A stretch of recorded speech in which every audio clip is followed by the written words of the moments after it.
Nah, kita akan mulai topik kita hari ini dengan berjudul Bahaya Stroke, Solusi dan Antisipasinya. Pertama-tama, perkenankan saya untuk memperkenalkan dulu narasumber kita. Baik. Narasumber kita untuk hari ini adalah Dr. Raden Ajeng Irma Indriani dengan Facebook Irma Indriani dan nomor handphone 0813 946 277. Kegiatan beliau saat ini adalah yang pertama, praktek dokter umum di Klinik Handayani, Jalan Gunung Batu nomor 7 Cimindi dari tahun 2009 sampai dengan sekarang. Selanjutnya merupakan juga seorang akupunturis dan pemilik Rumah Sehat Dr. Irma yang beralamat di Jalan Cihanjuang nomor 67A Cimahi Utara. Berdiri pada tahun 2013 sampai dengan sekarang. Selanjutnya beliau juga merupakan narasumber kesehatan di Radio MKFM pada tahun 2011 sampai dengan 2014 dan Radio Lita FM 909 dari tahun 2014 sampai dengan 2016. Dr. Irma ini juga merupakan seorang kepala cabang PT Naturindo Suryaniaga Cimahi dari tahun 2012 sampai dengan sekarang. Selanjutnya merupakan juga Ketua Kesira atau Kesehatan Indonesia Raya Cimahi dari tahun 2013 sampai dengan sekarang. Penggagas dan pendiri serta pemateri Pendidikan Perempuan Indonesia atau Sekolah Gratis bagi Para Ibu, dan praktisi NLP atau Neuro Linguistic Programming, serta anggota DPRD Kota Cimahi 2019 sampai dengan 2014. Untuk selanjutnya, materi akan disampaikan langsung oleh Dr. Raden Ajeng Irma Indriani. Waktu dan tempat saya persilahkan.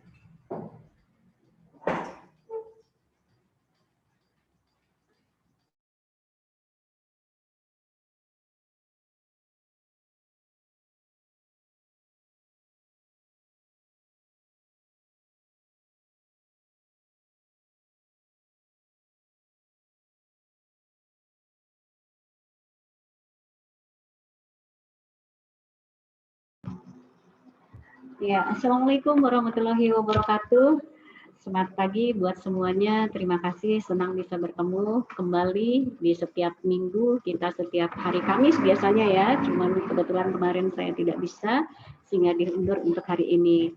Dan terima kasih banyak sudah mau mendengar dan juga mau mengikuti kegiatan-kegiatan kami di Kanca Cimahi, dan alhamdulillah juga di sini kita akan bersama-sama sharing ilmu tentang bahaya stroke, antisipasi dan solusinya.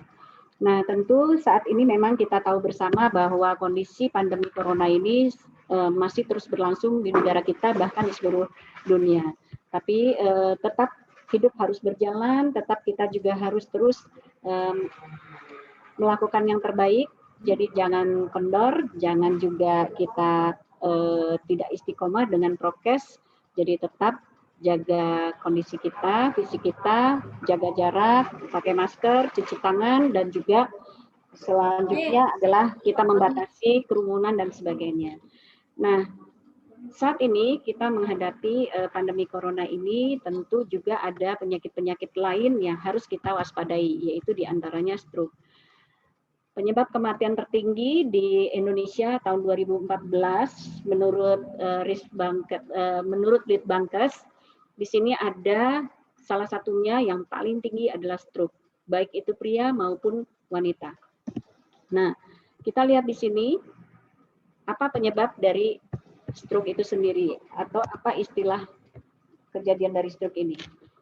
Menurut analis sampel registration survey SRS 2014, survei kematian skala nasional terhadap 41.590 kematian sepanjang 2014 itu adalah dari stroke, ya, penyakit stroke.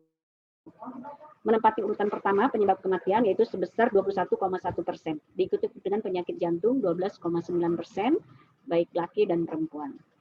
Dan penyakit stroke itu penyebab utamanya hanya dari kardiovaskuler atau dari pembuluh darah, ya. Jadi bukan dari penyakit-penyakit yang lain, tapi dari pembuluh darah di otak. Penyakit kardiovaskuler itu meliputi jantung, pembuluh darah, kemudian juga ada penyakit jantung koroner. Data Kemenkes 2013 yang diolah oleh Divisi Litbang Kompas, Kabupaten Situbondo itu menempati urutan yang tertinggi kasus stroke-nya.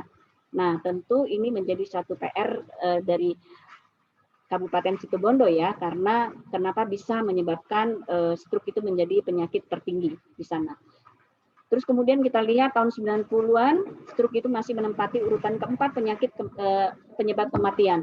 Ternyata ya berjalannya waktu bukannya semakin ke sini semakin dia rendah ataupun menurun, ternyata makin menempati urutan pertama menjadi penyakit pembunuh nomor 1. Ya. Berikutnya kita lihat di sini faktor penyebab naiknya kejadian stroke. Yang pertama sekali kita lihat adalah perubahan status sosial ekonomi. Kita tahu bersama saat ini kita lihat di setiap rumah, kemudian pedesaan pun sekarang banyak sekali supermarket, kemudian banyak sekali bahan-bahan yang instan, kemudian sudah mulai masuk perkembangan dari kota ke desa, yaitu di mana banyak sekali makanan-makanan siap saji, makanan-makanan yang hanya enak di mulut, tapi untuk rasa hanya enak dirasa, tapi ternyata tidak menyehatkan. Nah, kemudian adanya perubahan gaya hidup, terutama saat sekarang, di mana pandemi ini membuat kita banyak sekali orang yang stres, tidak bisa kemana-mana, perekonomian juga tersendat dan sebagainya. Dan kita lihat di sini meningkatnya usia harapan hidup. Jadi, semakin tinggi harapan hidup kita, semakin punya potensi untuk ke arah stroke. Yang kedua adalah faktor resiko rendahnya aktivitas fisik. Nah, coba kita lihat, atau nggak usah jauh-jauh, kita aja. Dulu kita ini kalau ke warung yang dekat rumah jalan kaki mau. Tapi kalau sekarang ternyata menggunakan kendaraan paling minim adalah kita menggunakan motor. Dan dimanapun sekarang setiap rumah rata-rata sudah memiliki motor. Tidak seperti dulu. Karena kalau kita lihat ya setiap gang, setiap tempat rumah dimanapun pelosok dan sebagainya rata-rata sudah memiliki minimal motor. Sehingga aktivitas fisik sudah berkurang. Kemudian dulu mungkin orang mencuci pakaian dan sebagainya menggunakan tangan, otot dan sebagainya. Sekarang menggunakan mesin atau minim sekali olahraga ya, sehingga yang terjadi adalah memiliki potensi-potensi untuk penyumbatan di dalam pembuluh darah kita. Kemudian perokok atau merokok juga memiliki potensi untuk penyebab naiknya kejadian stroke. Kita lihat bersama orang sampai saat ini merokok itu masih saja banyak di mana-mana, bahkan sudah ada keluar aturan tentang merokok tidak boleh di tempat umum pun masih saja ada ya perokok-perokok yang melakukan itu di tempat-tempat umum. Asupan gizi yang tidak seimbang, banyak sekali orang yang zaman sekarang itu tadi memilih apa yang enak di mulut. Jadi kadang kalau dia sudah suka gorengan, ya gorengan terus tanpa adanya sayur mayur. Tidak adanya keseimbangan gizi inilah yang menyebabkan juga terjadinya timbunan-timbunan lemak, plak yang ada di pembuluh darah kita. Kemudian juga mungkin diperparah dengan konsumsi alkohol. Dari beberapa orang, golongan, memang mereka masih ada yang suka minum minuman alkohol dan sebagainya. Keempat adalah menjadi beban kerugian negara karena hilangnya produktivitas tenaga kerja. Saya sendiri secara keseluruhan, saya praktek, sudah banyak sekali orang-orang dengan usia muda, umur 30, umur 18, umur 14, bahkan yang termuda, bahkan saya pernah menemukan anak bayi umur 9 bulan pun stroke.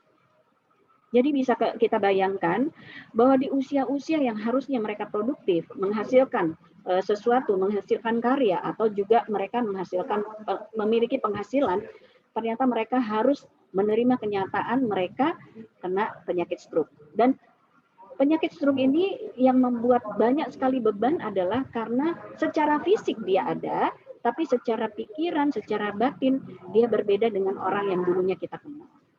Nah, prevalensi stroke juga meningkat ya pada tahun ke tahun. Apa definisi dari stroke ya? Kita lihat bersama, stroke adalah menurut WHO tanda klinis yang berkembang akibat gangguan fungsi otak vokal maupun global dengan gejala-gejala yang berlangsung selama 24 jam atau lebih. Maka itu bila ada orang yang mendadak ya tiba-tiba, karena stroke itu artinya tiba-tiba. Jadi dia tidak ada sama sekali tanda-tandanya duluan, jadi berlangsungnya saat itu juga. Berlangsung selama 24 jam atau lebih yang menyebabkan kecacatan bahkan kematian tanpa penyebab yang lain selain vaskuler atau pembuluh darah.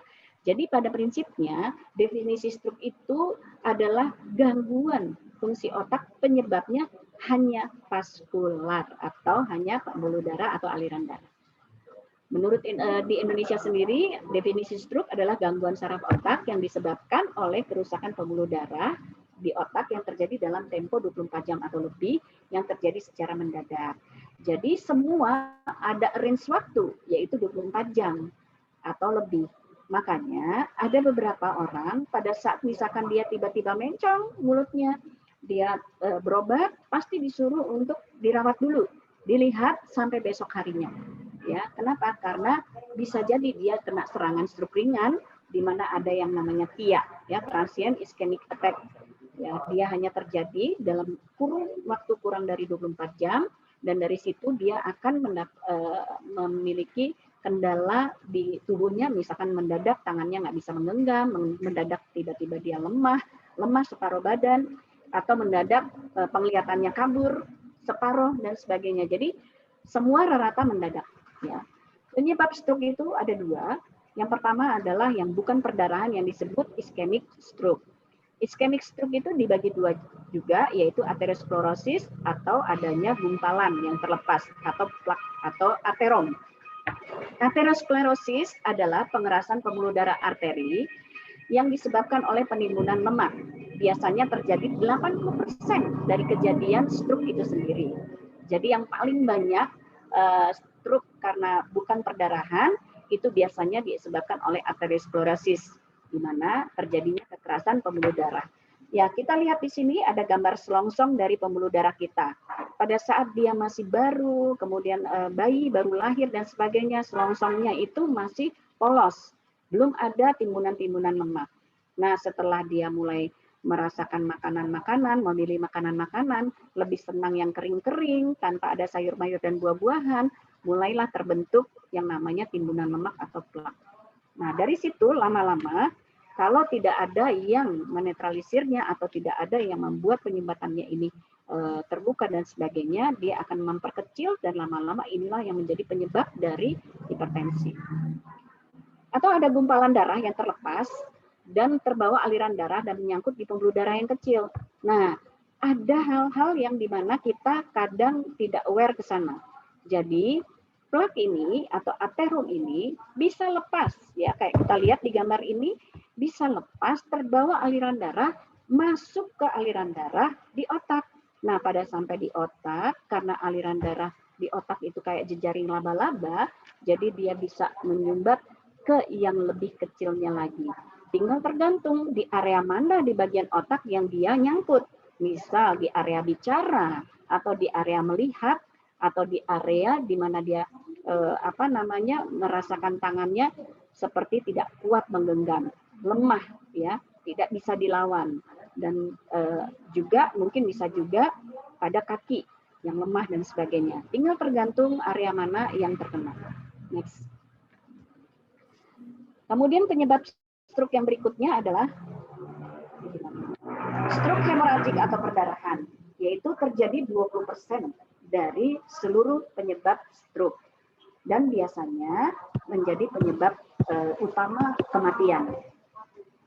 Jadi, stroke hemoragik itu punya tanda-tanda atau gejalanya di awalnya. Kalau yang penyumbatan tidak ada, biasanya ujuk-ujuk bahasa Sundanya, tiba-tiba. Tapi kalau stroke karena perdarahan, itu biasanya ada nyeri kepala hebat, kemudian vertigo hebat yang belum pernah terjadi selama ini. Atau misalkan dia juga merasa pusing berputar, nah kemudian di situ ada fotofobia, dia silau melihat cahaya, dan ada muntah dan sebagainya.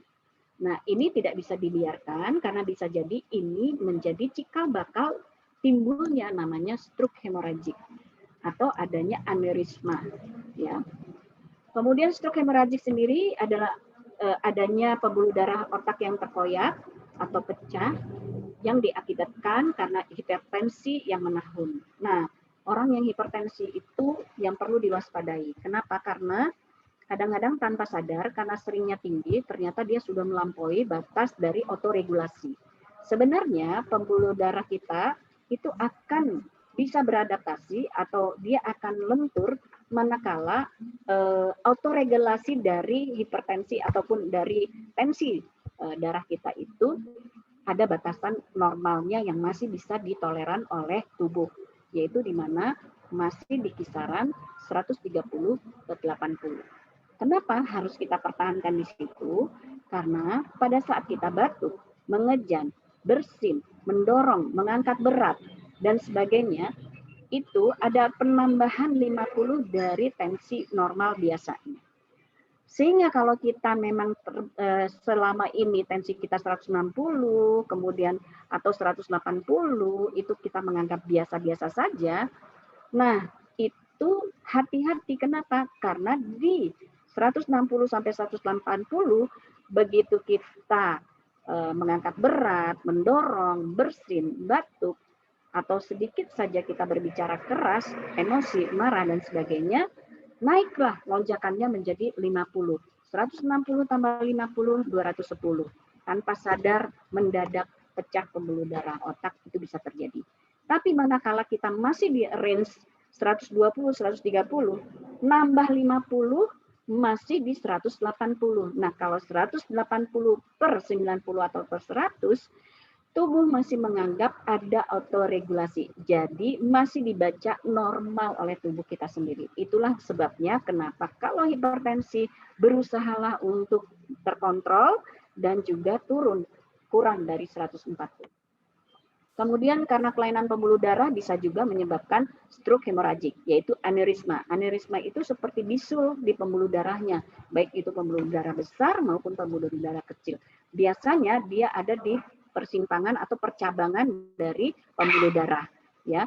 Kemudian ada arteriovena malformasi, ada kelainan bawaan, jadi di mana ada aksesoris atau ada percabangan yang tidak normal atau tidak biasanya dari seseorang. Ini sudah menjadi kelainan bawaan.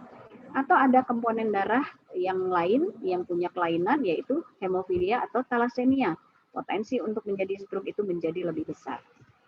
Next.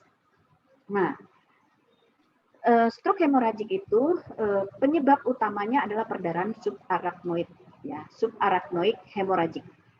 Biasanya ini secara epidemiologi itu bukan karena pecah pembuluh darah itu karena trauma atau karena kecelakaan, bukan. Tapi karena aneurisma, AV malformasi, angioma, tumor, hipertensi, merokok, kokain atau obat-obatan narkotika, kemudian adanya endokarditis. Endokarditis itu penyakit pada jantung yang diakibatkan oleh karena gigi yang berlubang. Ya, endokarditis itu bisa saja bakterinya mengenai jantung sehingga terjadi endokarditis. Bisa menyebabkan perdarahan subarachnoid ini. Kapan diduganya terjadi SAH ini? Ya, subarachnoid hemoragik ini. Yaitu bila nyeri kepala hebat tidak seperti biasanya di daerah belakang, ya, belakang kepala kita. Kemudian disertai muntah dan fotofobia. Jadi perdarahan subarachnoid itu memiliki tanda-tanda dulu sebelum terjadi. Kemudian diperparah dengan sering mengangkat berat, batuk keras, mengejan, bersin, ya. Kemudian BAB yang keras, kita harus ngedan atau lagi mengedan. Ya, ini juga akan memperparah keadaan. Next. Nah, bagaimana bisa kita lihat di sini? Inilah aliran darah di otak kita. Ada yang disebut circulus Willisi. Jadi di mana dia adalah satu lingkaran yang percabangannya sangat banyak sekali. Jadi kalau dilihat hampir kayak simpang 5 di Semarang, ya.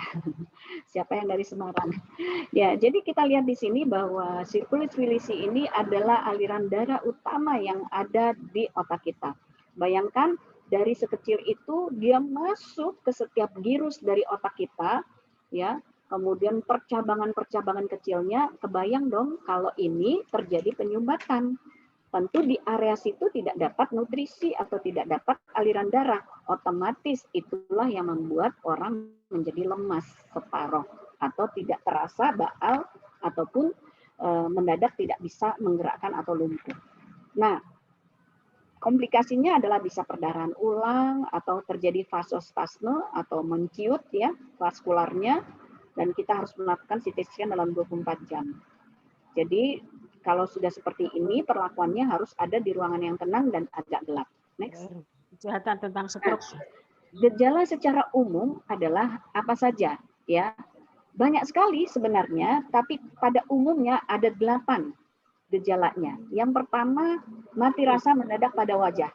Jadi biasanya kita misalkan kalau perempuan kupuran ya ataupun bedakan. Biasanya kita merasakan pada saat ditepuk-tepuk ya bagian wajah itu sama. Nah, belakangan kok kita mendadak merasanya kok yang satu nggak kerasa apa-apa ya. Nah, intinya kalau yang namanya stroke itu biasanya satu sisi yang terkena. Jadi tidak dua-duanya langsung. Kemudian terjadi rasa lemah atau lumpuh mendadak pada lengan atau tungkai satu sisi. Ya, semua satu sisi. Kemudian mendadak pandangan mata kabur juga bisa menjadi gejala dari sebuah stroke. Tapi biasanya pandangan mata kabur atau tidak bisa mengedip itu tolong dibedakan dengan yang namanya Bell palsy. Ya, mendadak pelo atau sulit bicara yang tidak dimengerti, ngomongnya apa, kemudian dijawabnya apa, ditanyanya apa, dijawabnya apa. Itu juga bisa menjadi indikasi ke sana. Ya, sehingga bedakan juga mendadak pelo atau sulit bicara itu dengan Bell palsy. Jadi nomor 3 dan 4 ini kita harus bisa bedakan dengan yang namanya Bell palsy. Kalau Bell palsy itu bedanya adalah Bell palsy kelumpuhan saraf wajah, nervus 7, yaitu yang ada di bagian pipi atau wajah. Dan itu biasanya sama satu sisi. Nah, yang membuat berbeda adalah pada saat mengedip tertinggal. Dan biasanya Bell palsy ini bertahan cukup lama, ya, tidak pulih sendiri. Jadi tetap harus penanganan medis. Kemudian yang kelima, mendadak tidak bisa menulis, gejala secara umum ke arah stroke.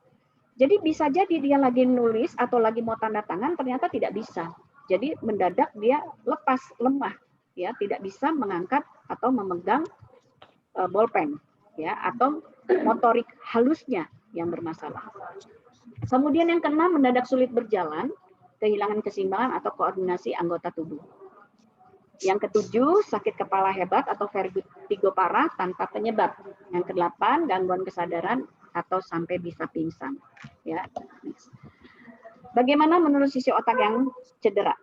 Kalau terjadi pada otak besar, akan terjadi yang namanya fungsi intelektual. Ya, fungsi intelektual, jadi dia tidak bisa berpikir nalar atau diajak ngobrol sudah nggak nyambung. Kemudian fungsi secara sensor juga dia sudah tidak sensor informasi dan sebagainya, dan kendali gerakan halus. Jadi mengambil sesuatu barang misalkan kertas, jarum, itu dia sudah tidak bisa. Ya, kemudian otak kecil. Kalau terkena otak kecil, fungsi mengatur koordinasi gerakannya. Jadi dia tuh kayak jalan tuh kayak di atas kapal. Jadi ngambang gitu ya, doyong gitu. Jadi oleng-oleng gitu. Nggak ajak jalannya. Jadi serasa kayak berjalan di atas kapal atau berjalan di atas perahu. Dan tidak bisa mengatur keseimbangan. Jadi suka mendadak-mendadak jatuh. Kalau terkena pada batang otak, ini lebih parah. Karena batang otak merupakan sumber atau pengendali dari fungsi dasar organ. Seperti misalkan fungsi dasar gerakan mata, kesadaran, itu kan otomatis, ya, pernafasan, jantung, tekanan darah. Jadi rata kalau orang sudah kena stroke batang otak, biasanya tidak bertahan lama. Kenapa? Karena fungsi-fungsi dasar organ sudah terganggu. Sehingga inilah yang menjadi penyebab kematian yang tidak disadari, karena kalau sudah stroke batang otak sudah menjadi suatu yang mencemaskan kita ya, karena itu sudah mengganggu keseluruhan dari fungsi kesadaran kita. Next. Ada beberapa faktor risiko yang dapat dikoreksi, ya, kabar baiknya. Jadi ada faktor risiko yang tidak bisa diperbaiki atau dikoreksi, ada faktor risiko yang bisa dikoreksi. Nah, yang bisa dikoreksi adalah misalkan hipertensi. Orang-orang yang pada hipertensi biasanya kita bisa mengobati atau menterapi orang-orang dengan hipertensi, meskipun hipertensinya karena turunan, ya, itu masih bisa kita upayakan. Hipertensi di sini menjadi salah satu pencetus yang terbanyak dari stroke. Jadi tanpa sadar orang-orang dengan hipertensi sudah bertahun-tahun, berjalan lama, turun-temurun, mereka tidak merasa ada apapun, suatu saat ada kemungkinan besar untuk terjadi stroke. Kemudian yang penyakit jantung juga memiliki potensi untuk bisa terserang stroke, tapi kabar baiknya penyakit jantung bisa dikoreksi. Banyak sekali sekarang metode cara untuk memulihkan penyakit jantung.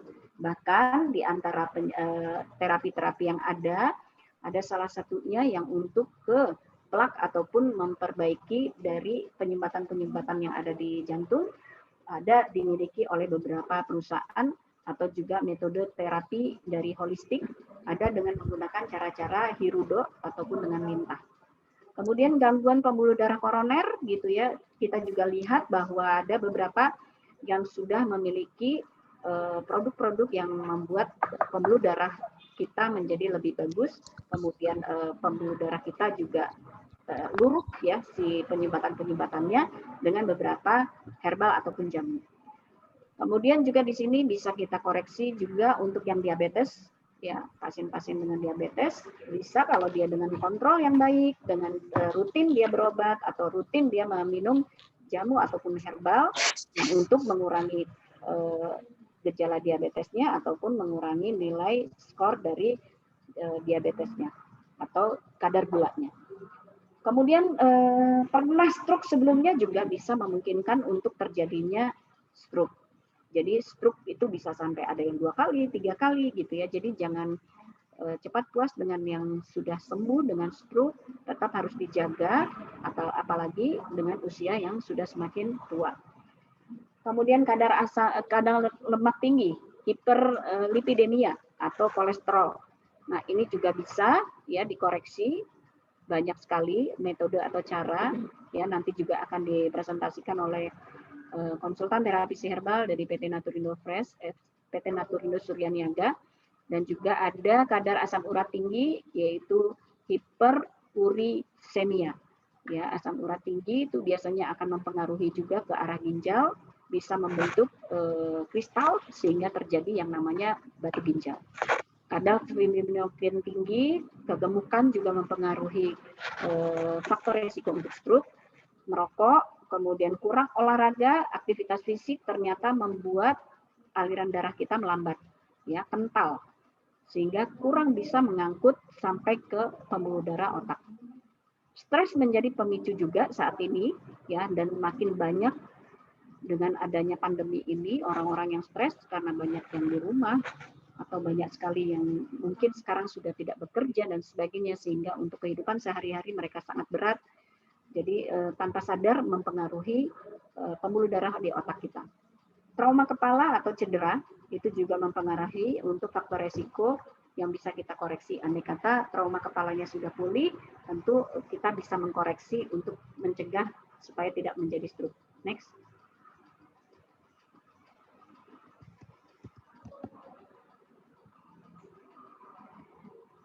Bagaimana dengan faktor risiko yang tidak bisa dikoreksi? Ya, kita lihat di sini ada 3 ya faktor-faktor risiko yang tidak bisa dikoreksi. Kalau dulu mungkin faktor ini tidak bisa dikoreksi, tapi kalau sekarang dengan banyak metode, saya yakin untuk masalah usia sudah mulai bisa kita koreksi. Yaitu kalau dulu penyakit ini ada pada usia-usia tua. Ya, makin tua dia semakin beresiko 2 kali lipat, yaitu di atas 55 tahun. Tapi kenyataannya sudah mulai bergeser. Jadi usia muda pun sudah memiliki resiko karena tadi sudah ada pergeseran dari pola hidup, stres, ya, kemudian pola makan dan sebagainya. Diet itu sangat mempengaruhi. Kemudian yang berikutnya adalah jenis kelamin. Pria kabarnya lebih banyak 1,25 kali dari wanita. Jadi kita lihat di sini juga sudah mulai terkoreksi karena sebenarnya sekarang sudah lebih banyak wanita. Kenapa? Karena pada wanita ada masa di mana ada hormonalnya yang sudah mulai menurun atau praminopause atau menopause. Nah, disinilah bisa masuk potensi-potensi untuk menjadi stroke, yaitu terjadinya perubahan hormonal.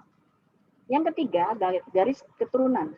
Jadi stroke itu sendiri bukan penyakit keturunan, tapi yang membuat menjadi penyakit keturunan adalah riwayat hipertensi, riwayat diabetes, dan cacat pada pembuluh darah seperti aneurisma atau AV malformasi. Jadi ingat ya, stroke itu bukanlah penyakit turunan. Penyakit turunannya adalah penyebab stroke-nya sendiri, yaitu hipertensi kah, atau diabetes kah, atau adanya cacat pembuluh darah. Next. Atau penyakit jantung. Nah, inilah yang saya maksud bahwa ternyata semula itu lebih banyak pria, tapi ternyata kenyataannya sekarang sudah lebih banyak pada wanita. Dan kita lihat secara data, statistik, wanita lebih banyak ya daripada pria. Jadi jumlah wanita aja sudah lebih banyak daripada pria. Satu kita lihat pada wanita faktor risiko yang sangat khas yaitu menopause. Karena di sini kita lihat hormon estrogennya sudah mulai berkurang atau tidak ada sama sekali sehingga berdampak dengan penyakit jantung koroner. Kedua, penggunaan pil kontrasepsi. Di sini ada hormon yang mengendalikan kontrasepsi kita sehingga kita tidak bisa haid atau tidak bisa hamil. Nah, penambahan hormon ini juga mempengaruhi akhirnya aliran darah kita, komposisi darah kita. Nah, kemudian yang ketiga, hamil dan melahirkan. 8 dari 100 wanita hamil dan 6 bulan setelah melahirkan, hormon adrenalinnya itu berlimpah.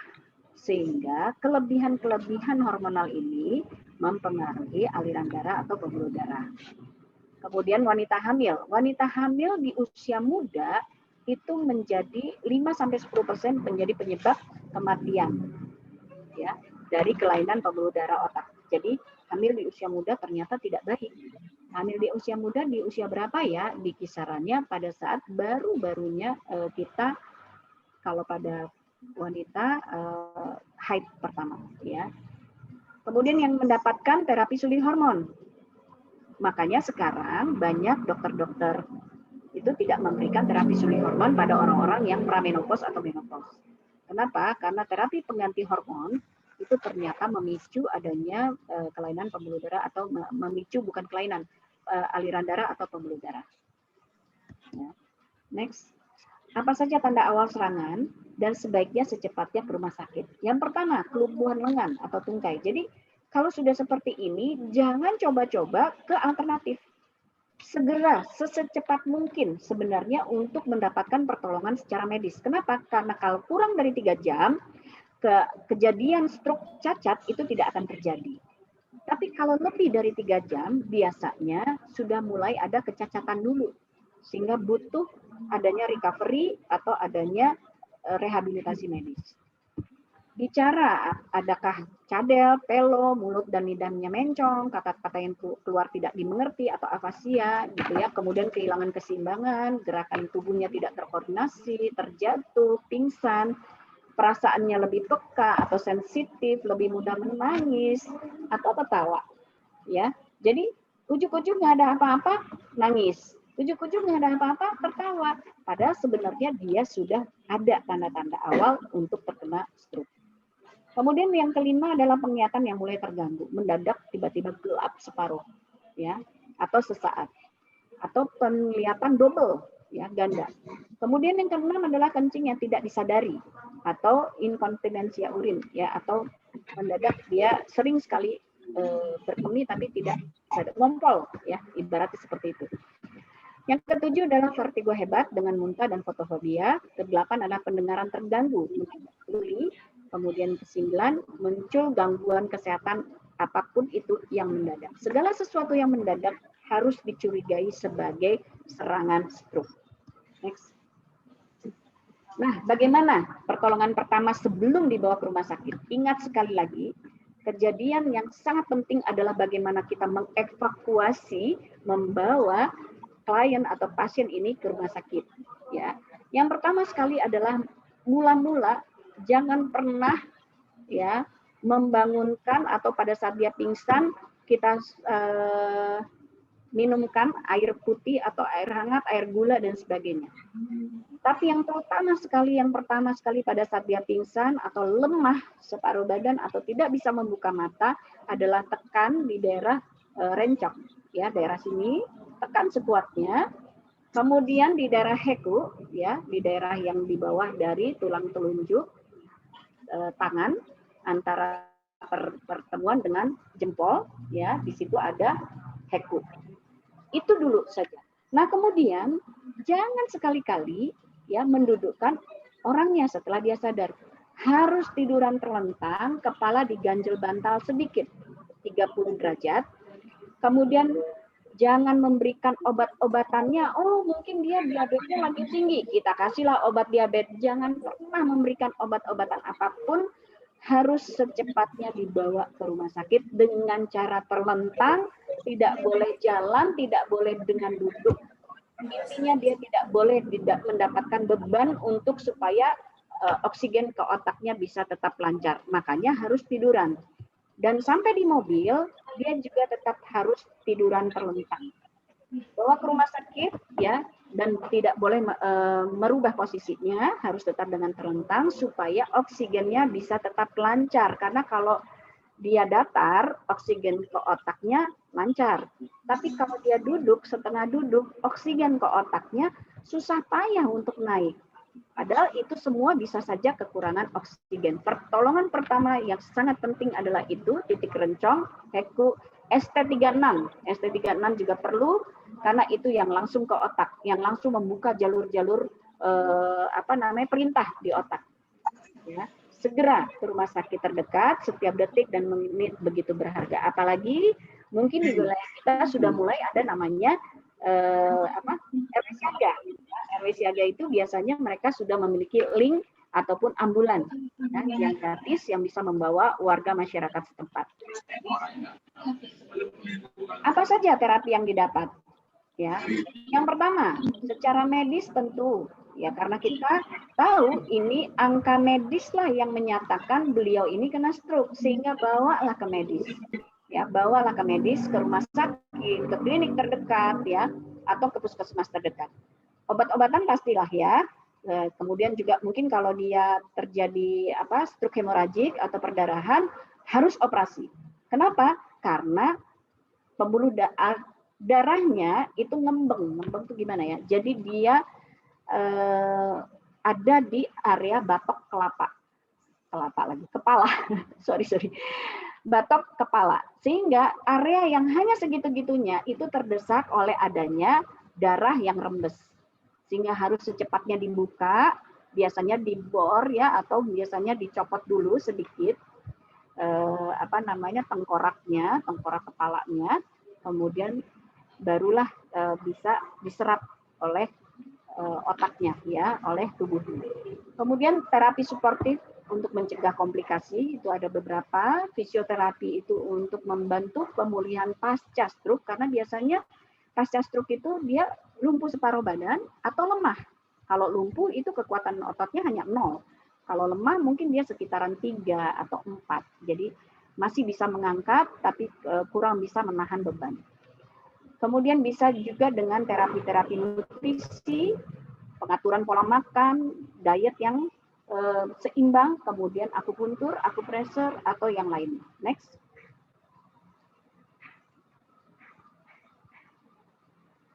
Kalau terapi medis pada stroke iskemik, biasanya ada obat-obat pengencer darah, seperti aspirin, warfarin, heparin. Ingat ya, pada saat kita mendapati klien ataupun orang-orang yang dengan terapi-terapi aspirin, jangan sekali-kali kita memberikan pengencer darah dari kita atau yang namanya pegagan murni atau Brenovit ya kalau nggak salah. Kemudian ada tisu plasmonogen aktivator, TPA. Nah, biasanya TPA ini adalah pemecah gumpalan-gumpalan di dalam otak. Sehingga dia hanya bisa bekerja optimal andai kata serangan stroke-nya kurang dari 3 jam. Nah, kalau sudah lebih percuma, nggak bisa. Maka itu segera, itu sangat penting. Sepersekian detik, menit itu sangat berarti bagi orang-orang yang terkena stroke. Ya, tapi kita sendiri setelah tahu, setelah mendapatkan pelatihan-pelatihan atau mendengarkan dari acara seminar seperti ini, seminar awam, oh ternyata titik ini ya, titik rencong, HEKU, kemudian ST36 itu yang bisa sangat-sangat membantu pasien dengan kondisi yang lemah, pingsan dan sebagainya untuk pulih kembali dan oksigen ke otaknya lancar. Bagaimana dengan TIA, transient ischemic attack? TIA itu adalah stroke ringan. Dalam waktu 24 jam dia akan pulih kembali tanpa adanya pengobatan, tanpa adanya penanganan apapun, tahu-tahu pulih aja. Misal, tadi pagi dia bicara pelo. Nah, begitu ketemu agak siang dikit, ternyata dia sudah tidak pelo lagi. Itu bisa saja terjadi. Ya. Terapinya perbaikan pola makan, gaya hidup yang lebih sehat, lebih baik. Obat-obatan yang dianjurkan adalah untuk menghancurkan sumbatan atau plak pada arteri. Nah, kalau gimana dengan stroke hemoragik? Obat-obatannya adalah obat-obatan yang sifatnya untuk melawan aktivator ya, atau menghambat pembentukan plasmin, sehingga terjadi pencegahan terhadap perdarahan yang berulang.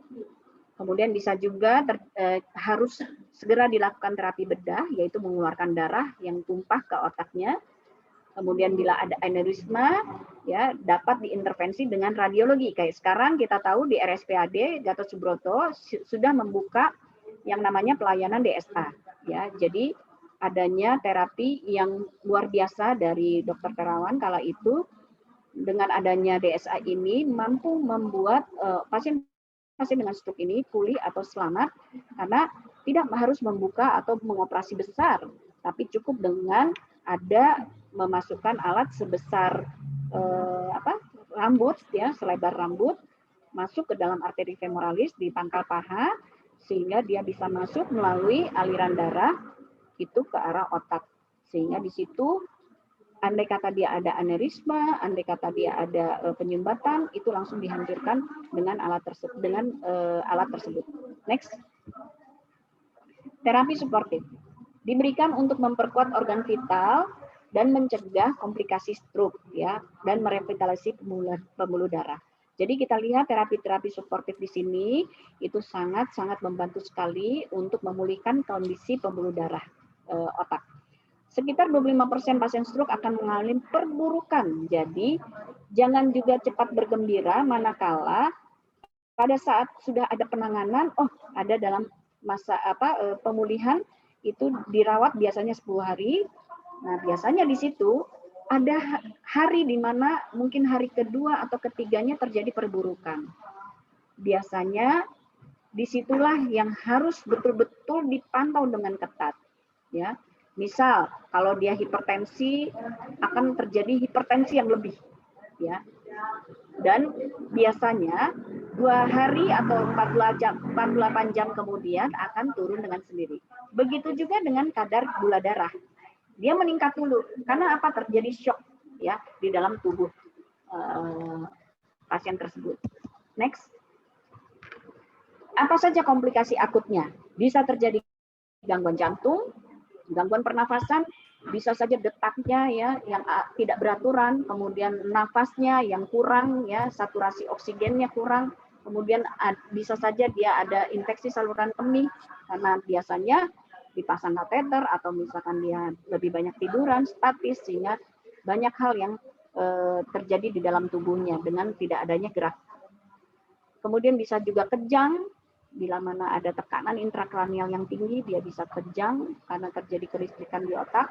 Kemudian perdarahan saluran cerna bisa dia muntah ataupun bisa ini hitam, ya, BAB hitam. Kemudian masalah fisik, misalkan dekubitus, biasanya yang paling banyak ini kalau memang dia betul-betul lumpuh, dekubitus itu lecet-lecet ya, karena adanya tekanan atau gesekan dengan alas, ya.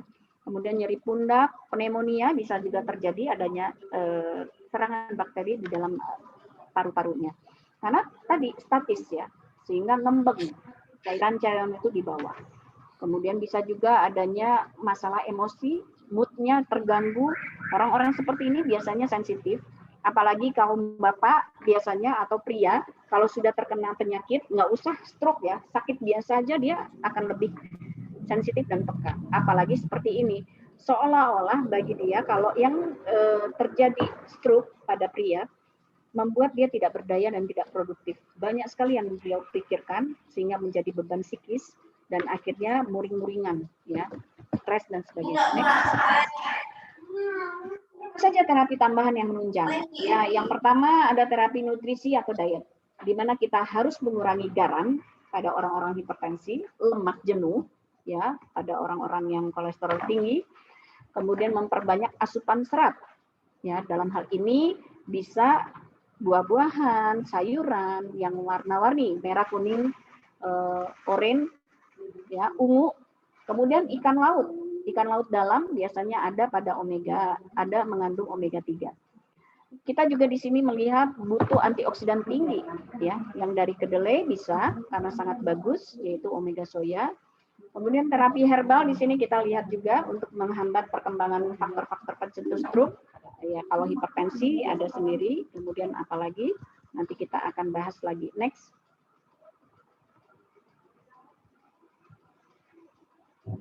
Nah, di sini ada terapi-terapi herbal tambahan, ya. Cara lain yang bisa mensupport untuk terapi medis adalah komplementer. Jadi, kita bisa membuat terapi-terapi meridian, di antaranya seperti akupresur, ya, pijat refleksi, akupuntur, kemudian juga mungkin bekam dan sebagainya apabila berhubungan dengan darah, aliran darah. Next. Kesimpulan. Ya, kita sudah sampai di penghujung dari PowerPoint ini. Kesimpulannya adalah stroke penyakit yang sangat berbahaya, bisa terkena pada siapapun, ya, dengan usia berapapun, pria maupun wanita, kemudian bisa menimbulkan kecacatan atau kematian. Stroke bisa menyerang siapapun dengan pola makan dan pola hidup yang tidak sehat. Kenali gejala dan tanda umumnya dan segeralah ke dokter atau ke rumah sakit, karena golden hour-nya hanya 3 jam. Stroke bisa dicegah dengan mengendalikan faktor risiko yang terkoreksi. Kemudian terapi yang diberikan biasanya adalah medis, berupa suportif, nutrisi, herbal, dan olahraga, maupun ada yang disebut rehabilitasi medis. Terapi lain selain medis adalah akupuntur, akupresur, dan TCM. Bila ada gejala, segera ke dokter, karena semakin cepat ditangani, tidak sampai cacat. Yang terpenting adalah mencegah lebih baik daripada mengobati. Mari kita upayakan kesehatan yang holistik dan terpadu yang kita butuhkan. Next.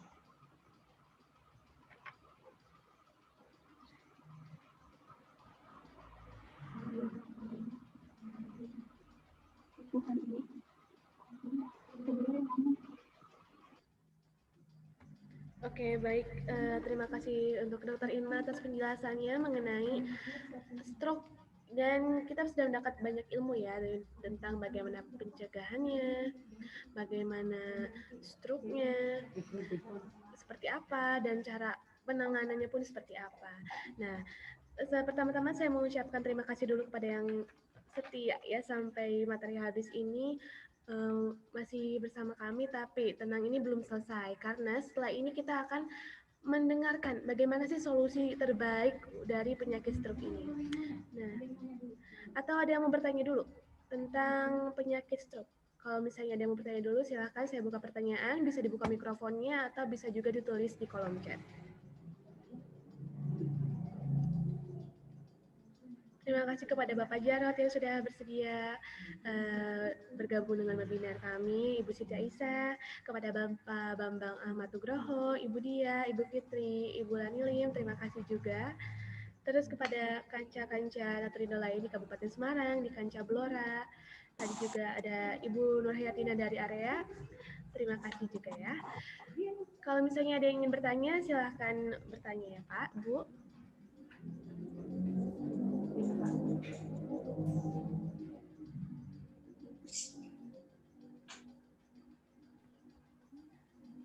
Untuk bertanya bisa langsung dibuka saja mikrofonnya dan videonya apabila ingin di on cam, atau bisa juga langsung di chat kami ya.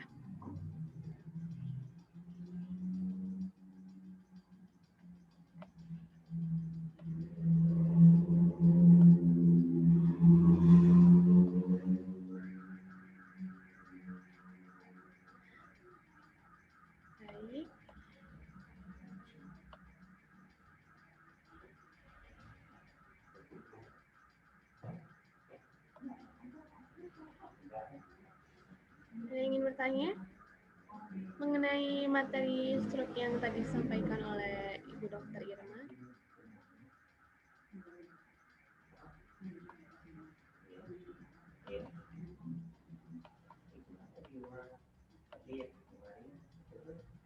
Oke, apabila belum mau bertanya atau misalnya pertanyaannya nanti di skip di bagian akhir, maka perkenankan saya untuk melanjutkan webinar ini tentang bagaimana sih solusi untuk mencegah penyakit stroke atau mengobati penyakit stroke. Nah, kami mempunyai pilihan yang sangat terbaik dan disarankan juga oleh dokter langsung tentang herbal untuk penderita stroke. Nah, herbal ini akan disampaikan oleh narasumber kami yang kedua, yaitu konsultan terapi herbal dari Kanca Cimahi, Ibu Nita Rasyani. Silakan Ibu Nita, waktu dan tempat saya persilakan.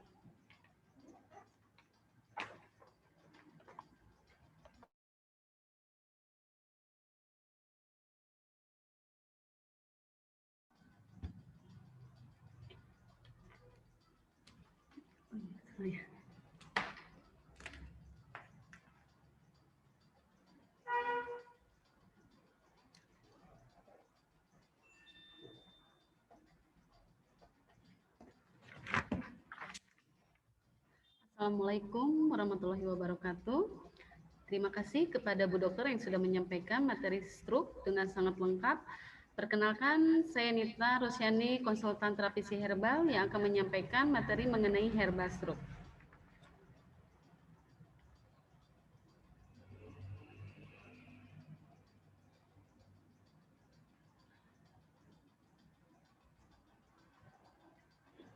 Nah, di sini ada Carsivit, Brenovit, Bipiplow, Hitenfit, Omega Lecithin. Nah, Carsivit adalah herbal alami berisi ramuan penting yang diformulasikan untuk terapi penderita stroke. Diproses dari tanaman pilihan yang berkhasiat untuk mengatasi gangguan kesehatan pasca stroke dan mencegah terjadinya stroke lanjutan. Efektif membantu memulihkan pasca stroke dengan menjaga pola makan, refleksi titik saraf, dan konsumsi rutin, serta dosis tepat, maka dampak serta potensi stroke lanjut dapat diminimalisir tanpa obat kimia. Ini ada Brenovit. Brenovit itu adalah herbal alami yang diformulasikan untuk nutrisi lengkap saraf otak sebagai antidepresan atau obat penenang, melancarkan sirkulasi darah di otak, meningkatkan ketangkasan dan konsentrasi, mengurangi resiko demensia dini, Alzheimer, pikun, dan bagus untuk nutrisi bagi anak berkebutuhan khusus. Ini ada Bipiplow. Bipiplow adalah obat herbal untuk memperlancar peredaran darah dengan gejala kesemutan, kebas, dan kental, serta pengobati jerawat dan darah kotor. Hitenfit. Hitenfit adalah herbal alami yang berisi nutrisi alami penting untuk tumbuh, diramus tepat untuk terapi penyembuhan tekanan darah tinggi. Baik digunakan untuk sebagai hipertensi dengan menjaga makan, mengkonsumsi hipertensi, Hitenfit rutin plus terapi refleksi.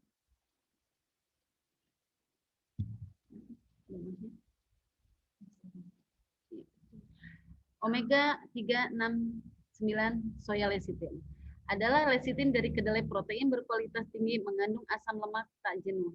Sangat efektif bagi antioksidan yang menetralisir radikal bebas dalam tubuh, meregenerasi sel tubuh yang rusak, melarutkan dan mengatasi penyumbatan pembuluh darah serta mensilumuri sistem antibodi dalam tubuh. Omega 369 adalah nutrisi premium untuk otak, sementara soya lecithin merupakan sari eksklusif yang terdapat dalam kedelai. Nah, ini ada kandungan Carsivit. Kandungan Carsivit itu ada 1, daun dewa. Daun dewa dipercaya dapat digunakan untuk pengobatan penyakit seperti diabetes, demam, hipertensi, maupun sembelit.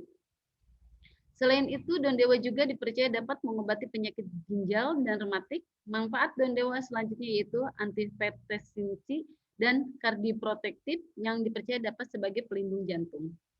Rimpang jahe. Rimpang jahe itu bisa mengatasi rematik, mengobati berbagai bentuk mual sebagai antioksidan, mengatasi nyeri head, meningkatkan kesuburan pria, mengurangi nyeri, mencegah radang usus dan jaga kesehatan pencernaan, dan mengurangi berat badan untuk program diet. Buah mengkudu. Buah mengkudu itu bisa menjaga kadar kolesterol dalam darah, meningkatkan sistem kekebalan tubuh, menurunkan kadar gula, menjaga berat badan tetap ideal. Sambiloto. Daun sambiloto dapat membantu meningkatkan sistem kekebalan tubuh manusia. Ekstrak tanaman bersifat imunostimulan, yaitu meningkatkan kinerja organ-organ yang berhubungan dengan sistem imun. Sifat ini terutama bekerja pada infeksi saluran pernapasan atas dan infeksi HIV. Daun pegagan. Daun pegagan itu bisa mengobati penyakit Alzheimer, meningkatkan fungsi kognitif otak, mencegah dan mengatasi stres, meredakan stres, melancarkan aliran darah, mengobati insomnia. Nah, ini seperti ini daun-daunnya, ada daun dewa, daun sambiloto, daun pegagan, daun rimpang jahe merah, buah mengkudu. Nah, ini ada kandungan Brenovit. Kandungan Brenovit itu ada daun pegagan. Daun pegagan itu mengobati penyakit Alzheimer, meningkatkan fungsi kognitif otak, melancarkan aliran darah, mengobati insomnia. Kandungan Bipiplo. Daun kemangi memiliki kandungan yang berguna untuk membantu tubuh beradaptasi terhadap hormon stres. Mengkonsumsi daun kemangi juga mampu membantu mengatasi gangguan tidur, meningkatkan daya ingat, dan membantu tubuh tidak cepat lelah, dan hal ini didukung karena di dalamnya terdapat kandungan adaptogen. Rimpang bangla. Nah, rimpang bangla ini berkhasiat menghangatkan badan, keringkan luka, dan menghilangkan rasa sakit, bisa untuk obat melar, rematik, menurunkan panas, serta bersifat karminatif dan anti radang. Rimpang mengandung minyak atsirik. Daun dewa. Daun dewa dipercaya dapat digunakan untuk pengobatan penyakit seperti diabetes, demam, hipertensi, maupun sembelit. Selain itu, daun dewa juga dipercaya dapat mengobati penyakit ginjal, rematik. Manfaat daun dewa selanjutnya yaitu antihipertensi dan kardioprotektif yang dipercaya dapat sebagai pelindung jantung. Kandungan di dalam Bipiplo. Maksudnya ada daun sambiloto dapat membantu meningkatkan sistem kekebalan tubuh manusia.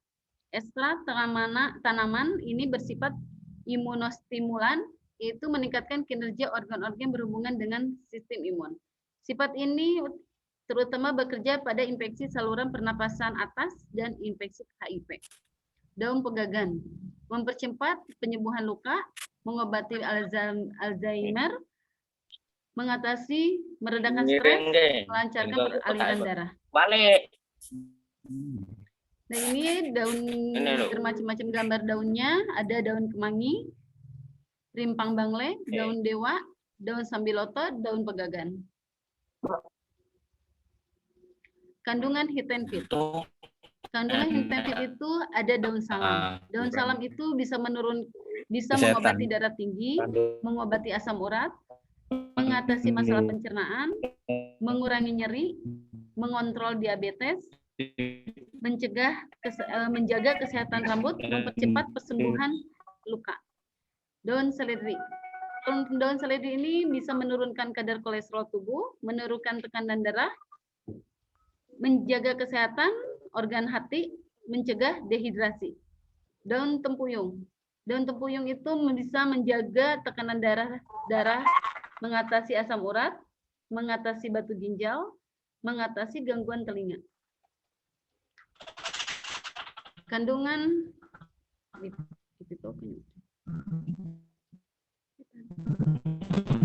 Bipiplo. Daun pegagan mengobati penyakit Alzheimer, meningkatkan fungsi kognitif otak, mencegah mengatasi meredakan stres, mengobati insomnia, mempercepat persembuhan luka. Daun meniran. Daun meniran itu sebagai antioksidan, cegah batu ginjal dan saluran kemih, atasi diabetes, atasi hepatitis B, bantu melindungi kesehatan hati. Ini seperti ini daunnya, ada daun salam, daun seledri, daun tempuyung, daun meniran, daun pegagan. Kandungan omega 369, soya lecithin, premium soya lecithin, top soya oil, premium cocoa oil, mineral yang bermanfaat untuk kesehatan. Di situ ada karoten, retinol, tokoferol, vitamin A, D, E, K, mineral bermanfaat.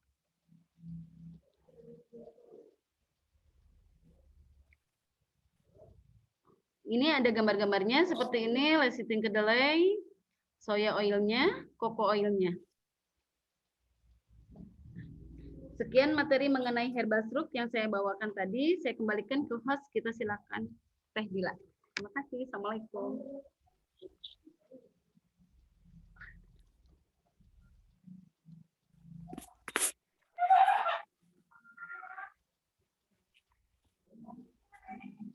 Oke, baik, terima kasih Bu Nita atas pemaparan tentang herbal-herbal apa saja yang kita perlukan untuk mencegah dan mengobati stroke ya. Dan untuk sekarang kita kembalikan lagi ke Dr. Irma, akan ada yang disampaikan oleh beliau. Baik Dr. Irma, waktu dan tempat dipersilakan. Oke, untuk ada yang mau bertanya, silakan saya buka dulu pertanyaan mengenai herbal, mengenai penyakit stroke-nya. Bisa langsung dibuka mikrofon dan kameranya atau bisa juga langsung ditulis di kolom chat.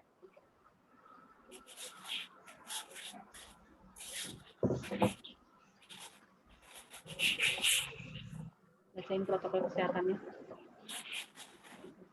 Protokol kesehatannya dibacain. Sama. Baik. Tidak perlu lupa kita untuk mengingatkan Anda semua untuk mematuhi protokol kesehatan, yaitu 3M, mencuci tangan, memakai masker, dan menjaga jarak. Assalamualaikum. Bersama juga 2R, ada rutin gargling atau berkumur, serta rutin juga untuk menyemprotkan desinfektan. Selanjutnya juga ada protokol kesehatan 3S, yaitu menjaga psikis, menjaga fisik, dan menjaga spiritual. Jadi protokol kesehatan kita ada 3M, 2R, dan 3S. Oke, selanjutnya sebelum kita tutup, kita buka lagi pertanyaannya. Seperti ini ada chat yang masuk. Oke, pertanyaan dari Terina Nurhidayah. Mengenai stroke hemorik, apakah bisa terjadi pada yang memiliki tekanan darah rendah? Kepada Dr. Irma untuk menjawab, silakan. Untuk stroke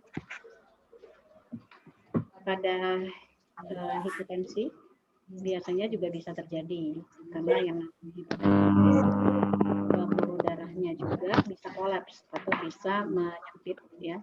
Terutama juga yang tidak pernah kita bahas di sini adalah bagaimana ternyata pola minum air putih kita atau kita kurang minum juga membuat pembuluh darah kita atau pembuluh darah kita itu menciut atau mengkerut ya, jadi pipih gitu. Kan biasanya kan kalau misalkan selongsong yang baik itu dia akan membentuk seperti selongsong pipa ya. Tapi begitu dia hipotensi atau dia kurang minum air putih, aliran ke otaknya juga berkurang, cairan ke otaknya juga berkurang, sehingga si pembuluh darahnya itu gampang memipih, jadi seperti ini ya. Jadi tidak ada aliran yang masuk ke dalamnya. Sehingga separuh kalau kita cek di CT scan, itu bisa saja tidak ada aliran darah sama sekali di sana. Nah itu bisa menyebabkan sama halnya menjadi stroke juga. Jadi pokoknya kalau stroke itu prinsipnya gangguan aliran darah aja ke otak.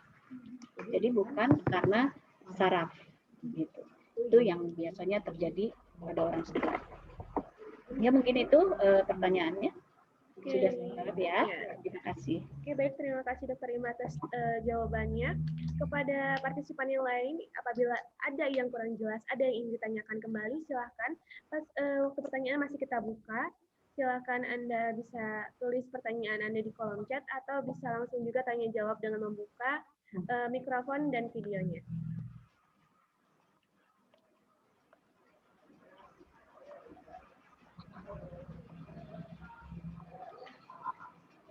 Seperti tahu ya, penyakit stroke ini Waalaikumsalam. merupakan, setelah dijelaskan tadi, pembunuh nomor 1 di Indonesia. Dan makanya tugas kita adalah bersama-sama menjaga diri kita sendiri dan menjaga keluarga kita, dan mulai dari apa yang saya jelaskan tadi, menjaga pola hidup, menjaga gaya hidup juga, pola makan, serta berolahraga yang lain. Gitu ya dok ya? Ya, betul sekali. Dan di sini kita tahu bersama bahwa tidak karena usia juga ya. Jadi siapapun kita tetap bisa berpotensi untuk terkena stroke. Sehingga dulu kami di 2015 itu mencanangkan gerakan masyarakat sadar stroke. Dan tentunya dengan kondisi pandemi sekarang ini mungkin kita sangat banyak hambatan ya. Karena kita PPKM, PSBB ya, dari PSBB kemudian PPKM, dan sekarang apalagi ya dengan pembatasan menjelang hari raya, tentu di sini juga membuat kita kurang bisa untuk berinteraksi ataupun bertemu ya, sehingga gerakan masyarakat sadar stroke itu akhirnya wujudnya kami wujudkan dengan cara sharing keilmuan dengan Zoom ya, dengan Zoom seperti sekarang ini. Dan terima kasih sekali untuk kehadirannya dari semua, karena dengan partisipasi dari sebagian besar masyarakat tentu akan membuat kita semua bisa lebih baik lagi, lebih sehat lagi, dan menjaga kesehatan kita dengan sebaik-baiknya. Terutama sih harus kalau mau sehat itu sebenarnya kita mau merubah mindset kita juga ya, bahwa jangan tunggu sampai kena atau terjadi sakit baru kita mencari obatnya, tapi lebih baik kita mencegah daripada istilahnya kita sudah terlanjur, karena akan menjadi lebih mahal. Jadi sehat itu sebenarnya murah, ya kan? Dan bersyukur juga sekarang ini banyak sekali anak-anak muda yang bergabung dengan PT Naturium Surya Niaga ini. Jadi sudah banyak sekali yang mulai memiliki kesadaran tinggi tentang kesehatan. Dengan pandemi saat ini tentu akan menjadi awareness ya, akan menjadi suatu kehati-hatian bagi kita semua, karena bencananya adalah bencana kesehatan yang kita semua seluruh dunia belum ada yang namanya paham betul tentang penanganan pandemi COVID ini. Nah, untuk itu mungkin sharing-sharing berikutnya akan diisi juga dengan orang-orang lain yang expert ya di bidangnya, misalkan juga dengan dokter-dokter yang bertugas di Wisma Atlet, kita juga akan bisa dengarkan. Semula beliau akan ada di sini juga, ikut hadir bersama dengan kita, sharing keilmuannya. Tapi ternyata beliau lagi kena jaga ya, sehingga akhirnya beliau meminta mohon mudah-mudahan di lain waktu bisa diajak. Kemudian juga ada lagi dari Prodia juga nantinya akan mengisi untuk istilahnya bisa bersama-sama dengan kita sharing keilmuan juga bagaimana sih pemeriksaan lab ya yang biasanya dilakukan pada orang-orang stroke atau pada bahasan yang lain. Dan kita setiap minggu akan datang ya, Tedila, dan mudah-mudahan ini menjadikan cara kita bertemu, bersilaturahim dengan manfaat yang kita luaskan lagi. Mudah-mudahan nanti lain waktu mungkin bisa aja dari luar negeri ikut juga bergabung dengan kita. Bukan tidak mungkin ya, karena kalau online itu siapapun kita bisa.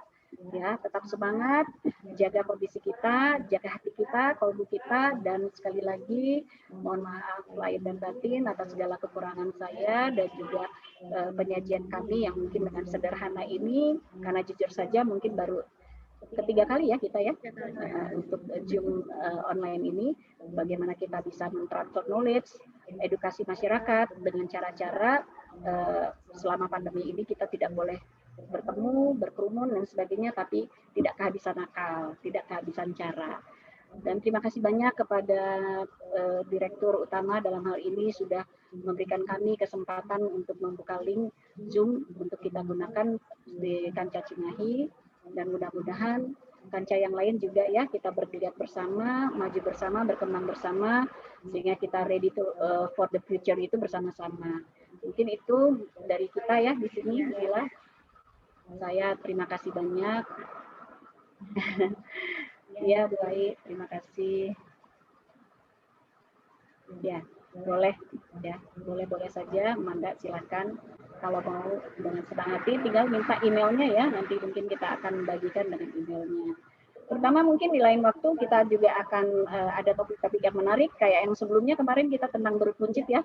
Nah, kemudian kita juga nanti di kemudian hari mungkin setelah Lebaran kita akan membahas tema-tema yang lain yang lebih seru lagi ya, bisa hipertensi, bisa juga mungkin nyeri pada persendian, bisa juga mungkin dengan diabetes dan sebagainya, atau psikosomatis.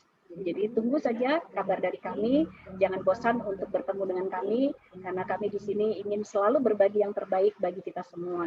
Insya Allah barokah untuk kita, mohon maaf sekali lagi atas segala salah dan kekurangan kami, semoga ke depan kita akan semakin lebih baik lagi. Mohon dukungan dari semua dan kita tetap semangat, prokes kita tetap jalankan, istiqomah di dalam prokes, jangan kendor dengan masker, cuci tangan, desinfektan, gargling, dan kemudian juga tadi 3S, ya, suplemen fisik, psikis, dan juga spiritual. Banyakin sedekah, karena dengan seperti itu juga akan membuat kita semua bisa meraih ridhonya dan menjaga kesehatan kita, keselamatan kita bersama dan keluarga. Sekian mungkin ya, Teh Dila. Terima kasih Bu Dokter atas pemaparannya. Oke, ini ketika kita mau tutup ada yang raise hand ya. Silahkan Pak Adi Nugraha apabila ingin bertanya atau menambahkan sesuatu.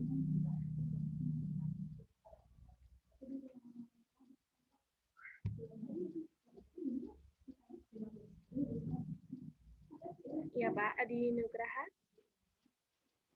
mau bertanya?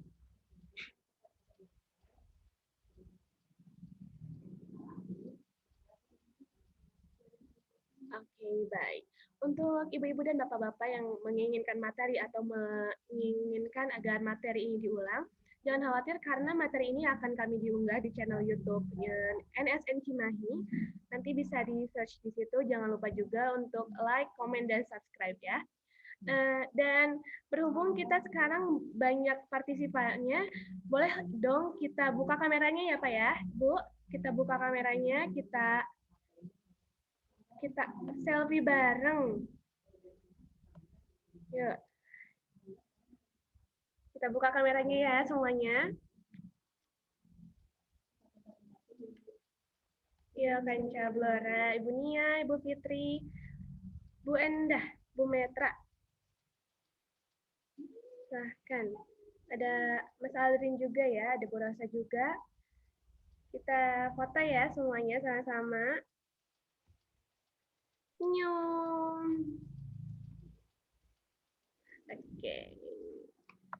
Terima kasih. Nah.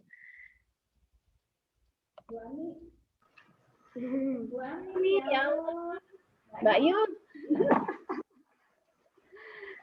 Senangnya bisa ketemu di sini. Terima kasih kepada semua yang sampai dengan akhir webinar ini masih mengikuti. Terima kasih atas partisipasinya dari Anda semua. Terima kasih juga kepada narasumber kita, Ibu Dr. Raden Ajeng Irma Indriani dan Ibu Nita Rosyani selaku yang menjelaskan tentang herbalnya. Webinar hari ini saya tutup. Mohon maaf bila ada kesalahan kata dan perbuatan. Marhaban ya Ramadan, nanti kita ketemu lagi setelah Idul Fitri dengan berbagai topik yang menarik seperti yang telah disampaikan. Wassalamualaikum warahmatullahi wabarakatuh. Waalaikumsalam warahmatullahi wabarakatuh. Izin.